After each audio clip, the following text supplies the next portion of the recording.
et à tous et bienvenue dans Chrétienne, le podcast qui creuse la Bible pour servir Christ. Je suis Aurélie Brigot et je suis ravie de vous accueillir pour un nouveau podcast en compagnie fidèle, toujours là, derrière sa caméra. Qu'elle est belle et pétillante, Angie Velasquez Danton. Comment est-ce que ça va, Angie? Ça va bien. Aujourd'hui, j'ai la guitare derrière moi parce que je voulais être cool comme toi, même si c'est pas ma guitare, c'est la guitare à Daniel. Et il commence à reprendre l'habitude de jouer de temps en temps. Et à une époque, je jouais la guitare, mais ça fait des décennies que je ne joue plus. Et peut-être c'est la paresse, mais peut-être c'est aussi que j'ai d'autres occupations, donc je n'ai pas cet appel dans la vie comme toi, la musicienne, mais Tu j'aime rigoles. décorer quand même. Et toi? Ah, c'est terrible, parce que j'avais dit, en fait, j'ai dû faire de la guitare, je sais pas, enfin bref, je me suis retrouvée avec une guitare au Nouvel An, et j'avais dit non, mais je vais la bosser et tout, machin. Bon, il s'avère que la vie est passée par là, et parfois, on n'a pas la disponibilité pour les idées qu'on a. Et en fait, je suis arrivée, j'avais pas vraiment eu le temps de bosser beaucoup ma guitare. Et moi, je suis une guitariste de rien du tout, quoi.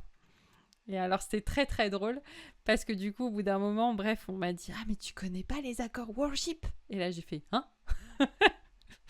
Bref, et du coup, j'ai appris les accords en même temps que je commençais à faire le truc. Mais non, je suis pianiste à la base. Voilà, je vais rester sur mon instrument, je crois. Mais tu peux pas monter un piano derrière toi, donc la guitare fait une belle décoration. Ben oui, et puis il faut dire qu'en fait, c'est le seul endroit où je peux l'accrocher dans ma maison, donc voilà, c'est comme ça. C'est comme ça. Tiens, regarde, je vais même la montrer un petit peu plus, une petite guitare magique. Voilà. Oh là là, qu'est-ce qu'elle est belle. C'est un cadeau de mon frère, voilà, que je salue d'ici gentiment, pour mes 18 ans. T'as vu? C'était il y a longtemps. Hein. Bref. Aujourd'hui, on va parler. Ah, aujourd'hui, c'est la fin. Ça y est, on est au bout de ces 7 péchés capitaux. Ça fait tellement longtemps qu'on a démarré cette série. J'ai arrêté de compter. Je pense que ça fait plus d'1 an. Hein. C'est possible. Oh, honte à moi. Shame on me. Aujourd'hui, on est arrivé au 7e péché capital. Pour rappel, on a suivi la liste des 7 péchés capitaux de Thomas d'Aquin, qui sont l'orgueil, l'avarice, la luxure, l'envie, la gourmandise, la colère et la paresse. Alors vous inquiétez pas, c'est pas comme la série télé Dallas. Si vous avez raté les 6 autres, vous allez quand même pouvoir suivre ce qui se passe. Et pour démarrer, je voulais partir de cette citation de Thomas d'Aquin incroyable sur la paresse qui dit que tous ceux qui craignent fuient ceux qu'ils craignent. C'est pourquoi la paresse, craignant l'activité elle-même en tant qu'elle est laborieuse, entrave l'activité parce qu'elle en éloigne la volonté. Cependant, quand la crainte porte sur d'autres objets, elle favorise l'activité en tant qu'elle pousse la volonté à agir pour éviter ce qui est craint. Et je trouvais que c'était intéressant parce que ça montre quand même la dynamique qui existe dans la paresse. Est-ce que, Angie, tu te sens concernée par la question de la paresse? Tout à fait. Je pense que nous sommes tous peut-être divisés entre nous. Moi, je suis très travailleuse. Je bosse, je cours. Mais j'ai un côté paresseux aussi. Donc, je peux justifier ma paresse en disant, mais j'ai beaucoup travaillé. Mais c'est parfois une paresse plus cachée. T'es comme ça, toi. Et toi? Écoute, je pensais que c'était peut-être pas forcément... Je pense que si Sylvain était là, il dirait « Mais si, t'es paresseuse. » Je pense sur certains sujets Peut-être parce qu'il y a des sujets où je procrastine à fond. Bref, Dieu seul le sait, qu'il m'éclaire. Non, mais c'est vrai qu'il y a des trucs où je fais traîner, quoi. Voilà. Les lessives. Je suis paresseuse en lessive. Je trouve que c'est sans fin le linge. Bref. Oui. Je pense que c'est toujours facile d'être paresseux dans les choses les plus pénibles et plus insignifiantes. On peut dire, ça, je vais le laisser pour après, c'est pas important. Parce que ce que j'aime faire, ça, c'est important. Je fais quelque chose de valeur, mais l'autre chose de côté, c'est nécessaire, même si c'est pas forcément notre dada. Avant de rentrer un petit peu dans le vif du sujet, on va essayer de définir en fait de quoi on parle quand on parle de la paresse. Le Larousse, notre fidèle dictionnaire français, dit que la paresse est le comportement de quelqu'un qui répugne à l'effort, au travail, à l'activité. Le goût pour l'oisiveté. Donc c'est en ça que je me dis, je sais pas si on peut dire que je suis paresseuse, mais peut-être que t'as un goût pour l'oisiveté. Toi? Non, moi je te crois pas. Ça dépend du jour. On saura donc. Jean Cassien, notre fidèle co-animateur fantôme des podcasts sur les 7 péchés capitaux, a dit pas mal de choses sur la paresse, et notamment que la paresse est l'ennemi le plus dangereux et le plus acharné des solitaires. N'y voyez pas une attaque personnelle, je ne fais que citer ce que Jean Cassien dit. Il définit la paresse comme un engourdissement du cœur. En expliquant que l'âme blessée par la paresse perd l'usage des sens spirituels et ne peut plus contempler les choses divines. Et dès que ce vice s'est emparé d'un religieux, parce qu'il a beaucoup écrit sur comment est-ce que les moines vivaient ce combat contre les péchés capitaux, on voit donc ce religieux rester oisif dans sa cellule sans y faire le moindre progrès spirituel. Ou bien il en sort sans motif et sans but, errant de cellule en cellule dans tout le monastère. Il est incapable de remplir ses devoirs et sa seule préoccupation est le premier repas qu'il doit prendre. L'esprit du paresseux ne veille que pour penser à ce qu'il va manger, à moins qu'il ne rencontre quelque homme ou quelque femme aussi portés que lui à perdre le temps et qu'il se mêle de leurs affaires. Il s'embarrasse si bien de ses relations dangereuses qu'il y est enlacé comme par des serpents et qu'il lui devient impossible de s'élever désormais à la perfection du saint état qu'il avait embrassé. On voit quand même dans la notion de la paresse qu'il y a en fait un laisser-vivre. Voilà, on laisse le temps s'écouler un peu comme il doit s'écouler. C'est une manière de vivre sans efforceur. Oui. Et comme nous faisons dans chaque épisode, dans cette magnifique série que tu nous as préparée, nous allons aborder la thématique de la paresse cette semaine en suivant la même trame, comme à notre habitude. La première question qu'on va se poser, c'est quelle est la définition biblique de ce péché? On a déjà commencé à effleurer le sujet. Deuxièmement, comment sommes-nous invités à mortifier ce péché? Troisièmement, vers quelle vertu devons-nous tendre pour y remédier? Et quatrièmement, enfin, comment cette vision biblique de ce péché nous aide à mieux servir Christ aujourd'hui? Alors, dans la Bible, il est quand même beaucoup question de la paresse, et notamment dans les proverbes. Et donc, j'ai identifié 3 choses, des versets qui définissent de quoi il est question dans la paresse ou l'oisiveté, les causes de la paresse et ensuite les conséquences de la paresse. Alors moi, j'aime bien faire des checklists, tu vois, tac, tac, tac, tac. Et donc, la paresse, c'est quoi? Premièrement, des désirs insatisfaits. Proverbe 13, 4 nous dit « Le paresseux a des désirs qu'il ne peut satisfaire, tandis que les personnes actives sont comblées. Comme si c'était quelqu'un qui aspire à des choses, mais qui ne s'en donne pas les moyens. Le proverbe 21-25 dit aussi que les désirs du paresseux le tuent parce que ses mains se refusent à l'action. Toute la journée, il éprouve des désirs. Le juste, en revanche, donne sans retenue.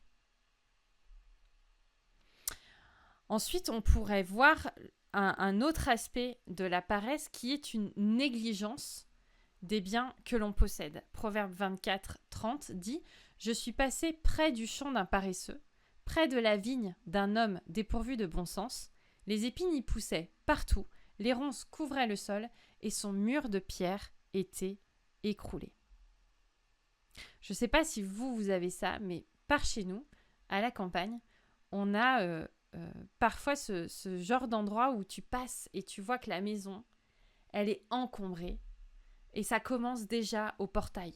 Tu te dis comment la personne, elle fait pour rentrer chez elle déjà. Et il y a cette notion de dire que finalement, la paresse nous emmène dans une négligence de ce qu'on a, à tel point qu'on finit par vivre dans l'encombrement. Alors, d'où nous vient cette fâcheuse manie de négliger ses biens ou d'avoir de ne pas se donner les moyens des désirs qu'on a? 3 choses que j'ai identifiées. Premièrement, l'absence de rigueur. Proverbe 6-6 nous dit « Va vers la fourmi, paresseux. Observe son comportement et deviens sage. Elle n'a ni chef, ni inspecteur, ni supérieur. En été, elle prépare sa nourriture. Pendant la moisson, elle récolte de quoi manger. Paresseux, jusqu'à quand resteras-tu couché? Quand te lèveras-tu de ton sommeil? Tu veux somnoler un peu, te reposer encore? Juste croiser les mains pour dormir? Voilà que la pauvreté te surprend comme un rôdeur et la misère comme un homme armé. » Donc, quand on n'a pas de rigueur, quand on n'a pas de discipline, quand on ne se fixe pas un petit peu des contraintes, j'ai envie de dire, et ben forcément, il ne se passe rien puisqu'il n'y a pas d'échéance posée. Et ce qui est intéressant dans ce proverbe, proverbe 7, c'est qu'il est dit « Observe la fourmi, elle n'a ni chef, ni inspecteur, ni supérieur. » C'est-à-dire qu'elle n'a personne pour lui dire « Il faudrait peut-être te mettre au boulot. » Elle n'a pas de réveil qui la réveille le matin. Et c'est vrai que c'est un peu la réflexion que je me suis faite ces derniers temps. Parce que y a des jours où je ne mets pas de réveil. Je me dis, il n'y a pas de choses particulières. Et en fait, tu te rends compte que... Enfin, je me suis rendu compte que du coup, c'était des jours qui étaient beaucoup moins productifs. Et en mettant un réveil, en me disant non, mais en fait, échéance ou pas, tu te lèves tout le temps à la même heure, et bien mine de rien, ça aide. La deuxième cause de la paresse peut être la crainte, la peur, dans son sens négatif. En Matthieu 25-24, dans la parabole des talents, on a ce passage où il est question du serviteur qui avait reçu un talent. Et où il est dit ceci. Celui qui n'avait reçu qu'un talent s'approcha ensuite et il dit « Seigneur, je savais que tu es un homme dur qui moissonne ou qui n'a pas semé et qui amasse où tu n'as pas vanné.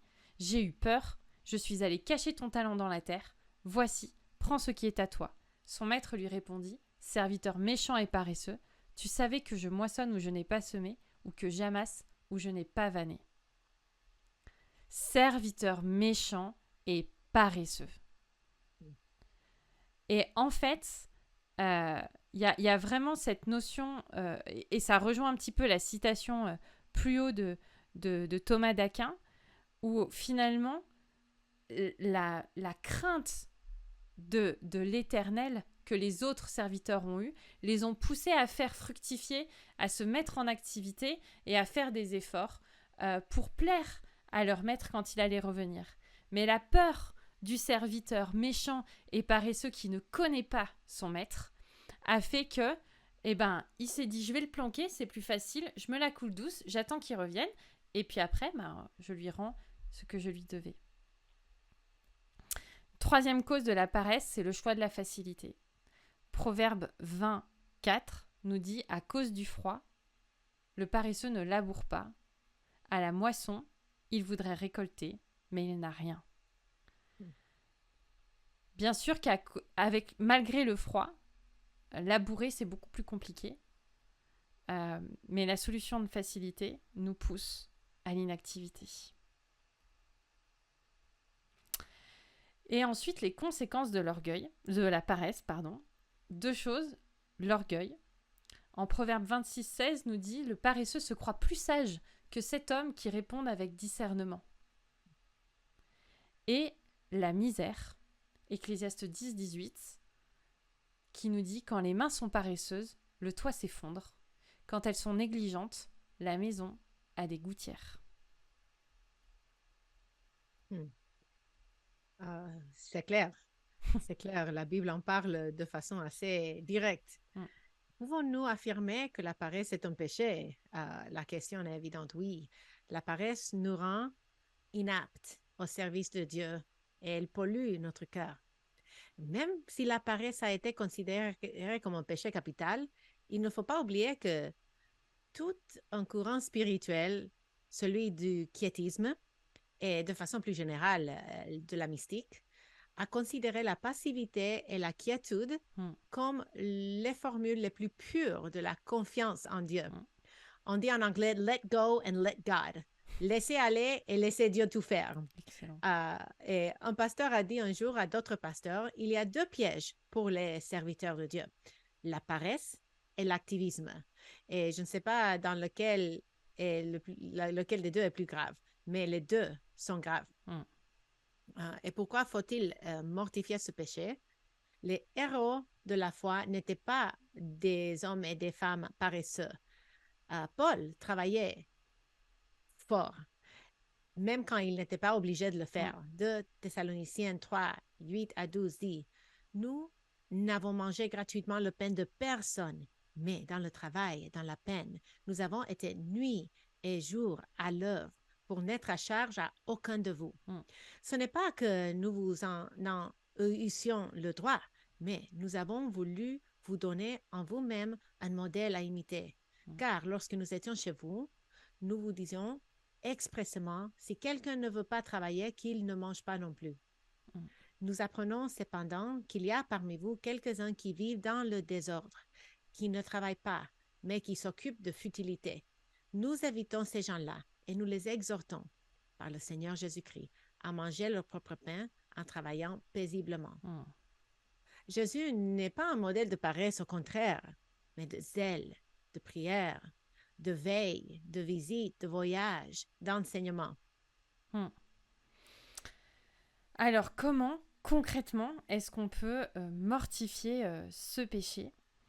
En fait, en réfléchissant à cette notion et à cette phrase de ce pasteur qui dit que les deux plus grands dangers parmi plein d'autres sont la paresse ou l'activisme, je me suis dit, mais souvent, le problème qu'on a quand même, c'est qu'on ne sait pas se reposer. Et en fait, la paresse, c'est une forme de plaisir dans se reposer alors qu'on n'a pas besoin de se reposer. Et le problème qu'on a, et que j'ai, personnellement, je le confesse, allez-y, c'est bon, tout le monde le saura, c'est que la fatigue n'amène pas un repos et on n'est pas assez, je crois, rigoureux dans notre prise de repos. Et c'est un petit peu le problème souvent du côté des pasteurs ou des serviteurs, c'est-à-dire que tu es à fond le week-end et puis tu es aussi à fond la semaine et puis tu es aussi à fond le week-end et puis finalement tu sais jamais quand est-ce qu'il faut poser du congé et c'est hyper difficile de s'y tenir parce que dans la conscience générale, en fait, t'as pas de jour de repos, tu travailles tout le temps. Oui. Et alors que je lisais ce passage de Paul sur le fait qu'il travaillait de ses Mm, propres mains et qu'il ne dépendait de personne, mm, je pense souvent à ces passages parce qu'en tant que missionnaire, je vis du soutien des autres. mm. Mon salaire dépend des sacrifices des autres et quelqu'un pourrait me citer ce passage et dire, mais toi, tu devrais aller chercher un boulot pour ne pas dépendre des autres parce que Paul ne dépendait de personne. Et ça, c'est une image statique de sa vie auprès des Corinthiens Mm. à cause de sa relation avec eux et à cause de l'exemple qu'il voulait être, pas les Corinthiens, pardon, les Thessaloniciens. Il ne voulait pas être un pierre d'achoppement pour eux, mais dans d'autres endroits, nous voit qu'il dépend des dons des autres et il se met à l'œuvre du ministère à temps plein. Mais tout cela pour dire que ceux qui sont dans le ministère, parfois, sans que nous sentons que nous devons justifier notre existence Mm. en travaillant, en travaillant, en travaillant, week-end, jour de semaine, matin, midi et soir.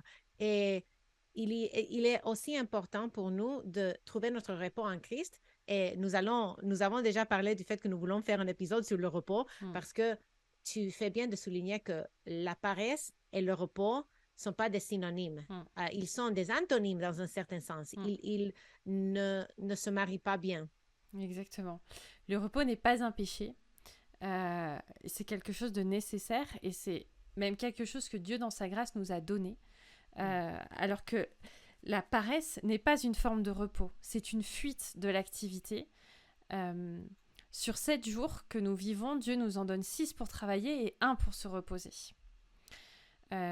Donc, c'est important de bien dissocier les choses parce que je pense qu'il y a une forme de paresse qui peut naître parce que justement, on n'a pas su se reposer au moment où il fallait se reposer. Et du coup, la fatigue fait qu'on repousse l'activité parce qu'en fait, on n'y arrive plus, on ne veut plus en entendre parler. Et on rentre dans un système de procrastination qui peut revêtir être de la paresse déguisée. Exode 28 nous dit « Souviens-toi du jour du repos pour le sanctifier. Tu travailleras 6 jours et tu feras tout ton ouvrage. Mais le 7e jour est le jour du repos de l'Éternel, ton Dieu. Tu ne feras aucun ouvrage, ni toi, ni ton fils, ni ta fille, ni ton serviteur, ni ta servante, ni ton bétail, ni l'étranger qui est dans tes portes. Car en 6 jours, l'Éternel a fait les cieux, la terre et la mer et tout ce qui est contenu, et il s'est reposé le 7e jour. C'est pourquoi l'Éternel a béni le jour du repos et l'a sanctifié. » Donc, comment mortifier la paresse? En nous reposant conformément à ce que le Seigneur nous demande de faire.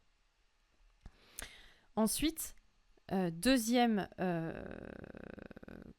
manière de mortifier la paresse, c'est de prendre plaisir en Dieu. Nous devrions rechercher notre plaisir en Dieu et non dans l'oisiveté. On peut se complaire dans l'oisiveté, avoir une vie auto-centrée sur soi-même. On fera ça plus tard. L'activité est tournée vers les autres, alors que la paresse, elle est tournée vers soi. Et prendre plaisir en Dieu, par la prière, la méditation de sa parole, la persévérance dans la communion fraternelle, etc., est un bon moyen pour avoir des désirs qui sont conformes à ce que Dieu veut et à ce que Dieu place dans nos cœurs. Et ça va nous rendre actifs pour le service du Seigneur. Et ça va nous aider à lutter contre la paresse et d'une manière systématique. Parce que des études neuroscientifiques ont montré que notre joli petit cerveau était beaucoup plus enclin à l'inactivité qu'à l'activité. C'est-à-dire qu'en fait, en mettant les gens devant des choix assez simples, genre entre un canapé ou un vélo, qu'est-ce que tu choisis? Et bien, dans les premières secondes, c'est tout le temps le canapé qui gagne. Ah oui. Et oui. Ah oui.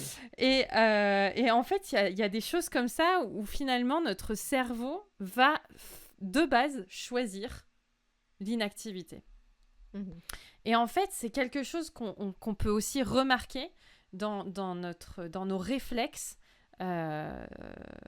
humains, naturels. Flemme d'aller à l'église, flemme d'aller à la réunion de prière, pas envie d'aller visiter une personne de l'église. Vous l'avez déjà vu il y a 6 mois, c'était peut-être bien, non? Ça suffit. Flemme de faire à manger. Allô Uber? Flemme de faire son ménage. Tiens, il n'y a pas quelqu'un qui voudrait venir faire le ménage? Bon, c'est pas grave, ça peut attendre 3 semaines de plus. Flemme de faire un jeu avec les enfants. Flemme d'aller promener le chien. Flemme d'aller faire les courses. Vive le drive et les courses livrées à la maison. Bref, si on se laisse aller, finalement, il ne se passe plus grand-chose dans notre vie.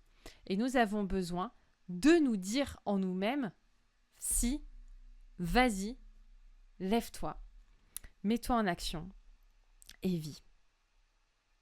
Alors, qu'est-ce qui se passe quand on ne cède pas à nos désirs de flemme naturelle? Il se passe plusieurs choses. Déjà, il y a une certaine motivation qui peut naître. C'est fou, mais c'est bien réel. Et il n'y a que comme ça qu'on va réussir à faire germer le goût de l'effort, le plaisir de servir, la joie de racheter le temps et de ne pas se dire « Tiens, il est 20h, j'ai rien fait aujourd'hui ».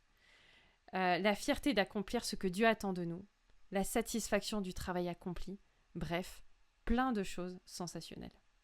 Mm-hmm. Et si on se demande la question vers quelle vertu tendre, la première est la crainte de l'Éternel.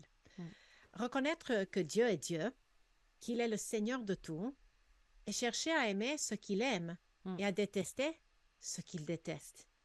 Michael Reeves a écrit tout un ouvrage sur la crainte de Dieu et c'est publié sur Publication chrétienne. Nous voyons ici une citation excellente. La crainte de l'Éternel est une façon de parler de l'intensité absolue du bonheur que les saints éprouvent en Dieu.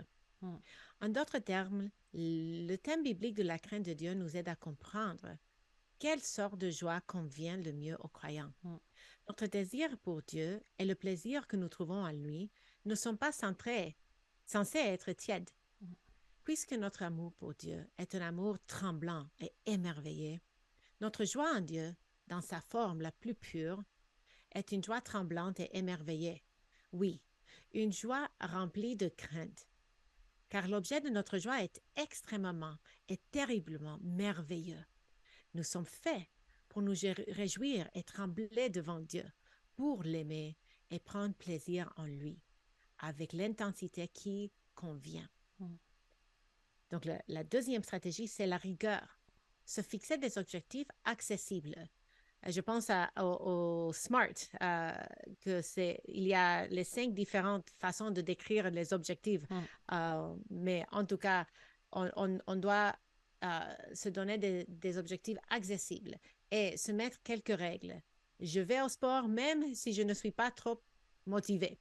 Et moi, ce que je fais, c'est que je mets mes habits de sport à côté de mon lit dès que je me réveille. Ah, OK. Et une fois que je suis habillée et que j'ai mis mes souliers, je ne peux pas me détourner. Donc, on doit trouver des petites pistes pour s'aider à se pousser quand notre cœur nous dit « Non, je suis fatiguée aujourd'hui ». Et ça inclut entraîner notre cerveau. La paresse appelle la paresse et l'activité appelle l'activité. C'est pourquoi ils disent qu'il y a ça prend, je ne sais pas, 3 semaines pour développer une nouvelle habitude. Mais une fois que c'est fait, c'est un automatisme dans un sens positif. On le fait. C'est même si on n'a pas envie. Et aussi consacrer le jour du repos au vrai repos. Et dans l'avenir, on fera un épisode dédié à ce sujet parce que je pense que c'est vraiment important. On a besoin de comprendre comment trouver notre repos en Christ. L'objectif n'est pas de tomber dans le faire, mais de changer la dynamique. Le premier choix qui va toujours nous conduire vers l'inactivité, la facilité. Et la troisième question, comment cela nous aide à mieux servir Christ aujourd'hui? L'appel de Dieu n'est pas seulement une invitation à croire, mais aussi à pratiquer les œuvres que Dieu a préparées pour nous. Éphésiens 2:10 dit, « Car nous sommes son ouvrage, ayant été créés en Jésus-Christ pour des bonnes œuvres que Dieu a préparées d'avance afin que nous les pratiquions. » Et Dieu nous a donné des dons pour que nous les mettions au service de nos frères et sœurs. 1 Corinthiens 15:58 dit « Ainsi, mes frères et sœurs bien-aimés, soyez fermes, inébranlables, travaillant de mieux en mieux à l'œuvre du Seigneur, sachant que votre travail ne sera pas vain dans le Seigneur. » L'Église est belle quand chacun fait la part que Christ lui a confiée. Euh, en Corinthiens 12, 27 dit, vous êtes le corps de Christ et vous êtes les membres, chacun sa part. Yes. Alors, on a commencé notre voyage dans les 7 péchés capitaux avec mon livre favori, qui est La mortification du péché. Et on va le terminer aussi avec lui parce qu'il y a une citation incroyablement pertinente avec laquelle j'avais à cœur de vous laisser pour nous expliquer 2-3 petites choses sur la dynamique de la mortification. Le péché est toujours actif, même quand il semble tranquille. Ces eaux s'avèrent être des eaux profondes, même dans les moments où elles paraissent les plus calmes. C'est la raison pour laquelle vous devez combattre le péché avec vigueur, même quand vous ne sentez pas sa présence. En effet, la chair a des désirs contraires à ceux de l'esprit. Galates 3, 21. La convoitise nous pousse à la tentation et elle enfante le péché. Jacques 1, 14. Le péché nous enveloppe facilement. Hébreux 12, 1. Le péché est toujours à l'œuvre, cherchant toujours à nous séduire et à nous tenter. Quel chrétien pourra dire que le péché n'a pas cherché à corrompre sa relation avec Dieu?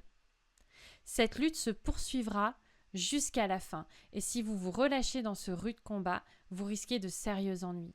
Si vous ne réagissez pas, vous permettrez à l'ennemi de redoubler ses coups. Si vous ne résistez pas, vous serez vaincu. Le péché est subtil. Il guette la moindre occasion. Il est plein de force, il est constamment occupé à détruire l'âme. Pouvez-vous alors espérer vous en sortir si vous êtes négligent ou paresseux dans cette bataille? Chaque jour, le péché doit être dominé, sinon, c'est lui qui prévaudra dans votre vie, et il en sera ainsi tant que vous serez dans ce monde. Le péché ne vous laissera aucun répit. Ainsi, aussi, faut-il lui faire la guerre au quotidien si vous désirez être délivré de sa déroutante influence. Pour mortifier le péché, mettons notre foi en Christ, attendons son secours, comptons sur sa grâce, tendons l'oreille vers l'Esprit Saint et espérons au retour triomphal de notre Sauveur.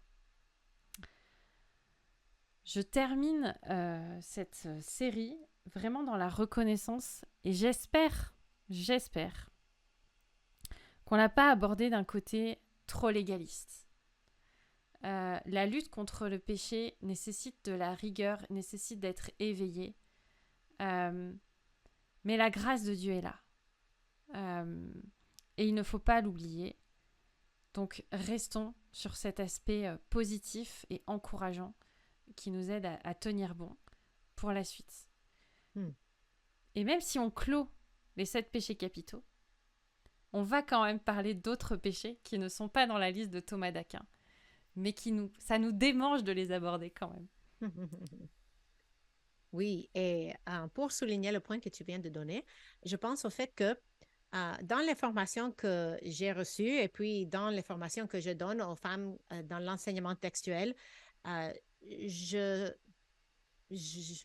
reviens toujours au point que quand tu cherches la phrase centrale, qui est l'idée principale d'un passage, ton exhortation pour ton public, pour tes auditrices, les enfants que tu enseignes, devrait être basée sur la grâce. Donc, voici un exemple de ce qui n'est pas un bon message, un bon résumé d'un passage. Si tu veux plaire à Dieu, sois pas paresseux. Parce que ça a l'implication que ta position devant Dieu, son acceptation, son amour dépend de ton comportement. Tandis que nous pourrions résumer tout ce que tu viens de dire par ceci. Puisque Jésus-Christ a déjà tout fait pour nous par la croix et la résurrection, soyons à l'œuvre pour sa gloire et notre joie. Donc, c'est subtil, mais il y a une grande différence entre la mortification du péché afin de recevoir l'approbation de Dieu et la mortification du péché parce qu'on est déjà aimé. Donc, soyons des bons protestants, n'est-ce pas? Amen, ma sœur. Vivons sous la grâce en mortifiant le péché basé sur l'œuvre accomplie de Jésus-Christ. Amen! Amen! Oh là là, c'était une fin triomphale. Voilà, on vous redit que si vous voulez poser nos questions, aller plus loin ou peut-être nous suggérer des sujets de podcast sur des péchés particuliers, genre la médisance, n'hésitez pas à nous écrire à chrétienne@toutpoursagloire.com si ce podcast pourrait encourager des personnes. Vous pouvez aussi le transmettre, vous abonner à YouTube à la sortie, voilà. On a découvert que moi, j'avais la petite notification qui me disait quand le podcast était sorti, mais pas NJ. Voilà. Toi, t'es pas vraiment abonné, en fait. Je suis abonnée, mais j'ai pas mis la petite cloche là. Je vais aller le faire. T'es pas abonné à toi-même, ça va pas du tout, ça. Voilà, et on se retrouve la semaine prochaine pour un nouveau podcast inédit, tout frais, tout beau. Merci, NJ. Merci à toi pour ce grand boulot que tu as fait dans toute cette série. Je te félicite, c'était vraiment édifiant. Merci, copine. Allez, à la semaine prochaine.